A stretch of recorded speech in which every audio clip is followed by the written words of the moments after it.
અને હવે વાત અમદાવાદની કરીએ, જ્યાં ભારે વરસાદ બાદ અમદાવાદના બોપલ વિસ્તારમાં પાણી ભરાવ મુદ્દે હવે કામગીરી તેજ કરવામાં આવી। ગોદાવી કેનાલ મારફતે પાણી નિકાલની કામગીરી કરાઈ। મેયર પણ કામગીરીના નિરીક્ષણ માટે પહોંચ્યા। ટેન્ડરની રાહ જોયા વગર જ આ કામગીરી શરૂ કરવામાં આવી।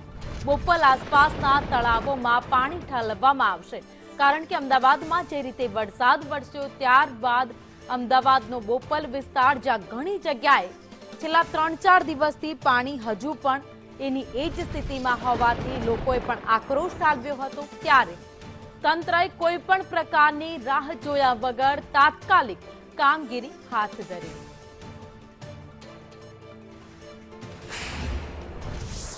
અમદાવાદ શહેરમાં ફરી એક વખત આજે વહેલી સવારથી જે વરસાદનું વાતાવરણ છે તે સર્જાયું હતું ને તેના કારણે શહેરના અનેક વિસ્તારો છે કે જ્યાં પાણી ભરાઈ ગયા હતા। આજે દ્રશ્યો દેખાઈ રહ્યા છે, સિલજ વિસ્તારમાં એક કામગીરી ચાલતી હતી ને ત્યાં લાઇનમાં ભંગાણ થયું છે અને ત્યાં સ્થળ મુલાકાત માટે મેયર પહોંચ્યા છે। મેયર સાથે વાત કરીશું। હિતેશભાઈ, શું કહેશો? ફરી એક વખત અમદાવાદ શહેરમાં વરસાદ આવ્યો, લગભગ 2.5-3 ઇંચ વરસાદ આવ્યો અને બોપલમાં ફરી એક વખત અનેક સોસાયટીઓમાં પાણી ભરાઈ ગયા। કામગીરી 4 દિવસથી ચાલતી હતી અને એ કામગીરી પૂર્ણ થઈને બીજે દિવસે સવારમાં પાછી એ સ્થિતિ થઈ ગઈ। જે રીતે ગઈકાલે આપણે સંપૂર્ણ પાણી આપ જુઓ છો, ભગવતી કૃપા વણકરવાસ ગામ ખાલી કરવાનો બધો પ્રયાસ કર્યો હતો, પણ જે રીતે સવારે વહેલી સવારે 3 ઇંચ વરસાદ થયો છે અને વરસાદ અને આજુબાજુની ડ્રેનેજ હજુ ભરેલી જ હોય, એ ડ્રેનેજ જ્યાં નીચાણવાળો ભાગ છે ત્યાં બેક મારી રહી છે અને તાત્કાલિક ધોરણે આપણે ડીપીએસના નાણાં પાસે બીજા 25 MPના 4 પંપ મૂકીએ છીએ અને તાત્કાલિક આ પાણી તલાવનું ખાલી કરવામાં આવ્યું છે। ગઈકાલે જે 3 દિવસથી પંપ ચાલતા હતા એની અંદર આપણે તલાવ ખાલી કરવામાં 1 મીટર ખાલી થયું છે। એ માટે વધુ ખાલી થાય તો જ આ પાણીનો નિકાલ કરીએ।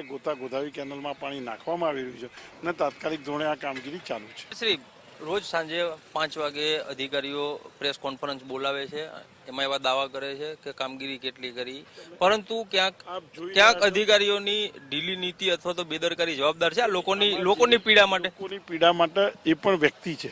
તમે જુઓ છો છેલ્લા 72 કલાકથી કોઈ વ્યક્તિ ઊંઘવા ભેગો નથી થયો, કોઈ વ્યક્તિ પોતાના ઘર જોડે નથી, કોઈને 100 તાવ છે, કોઈને 103 તાવ છે, કોઈની બધી શારીરિક તકલીફો થઈ ગઈ છે પાણીના કારણે અને રહેવાના કારણે।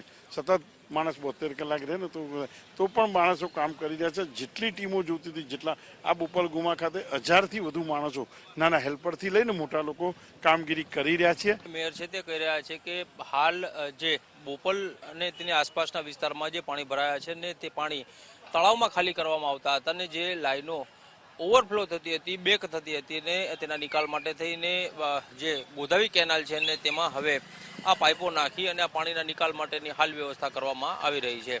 કેમેરામેન પુખરાજ શર્મા સાથે કશ્યપ જોશી, સંદેશ ન્યૂઝ, અમદાવાદ।